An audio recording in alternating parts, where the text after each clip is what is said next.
Златоград е магично място, от което трудно човек се откъсва. Община Златоград неколкократно е получавала приз за екообщина, а средно училище Антим I е възпитало поколения ученици в еколосъобразителен начин на живот. Елате с нас, за да ви разкажем.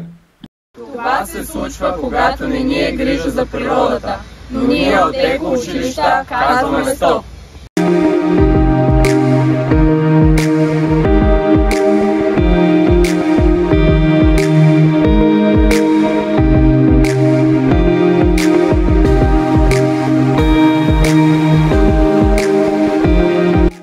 Градският парк предлага уютни кътове за почивка, игри и спорт. Тук ние прекарваме свободното си време. Шишеядата е поредната иновативна стъпка за подобряване и опазване чистотата. Бутилката е монтирана в парка с идеята да е на място, което се посещава от много и от различни възрастови групи хора.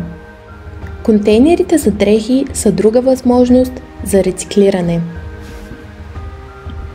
Редовното почистване на растителни отпадъци е нещо, което ние златоградчани правим.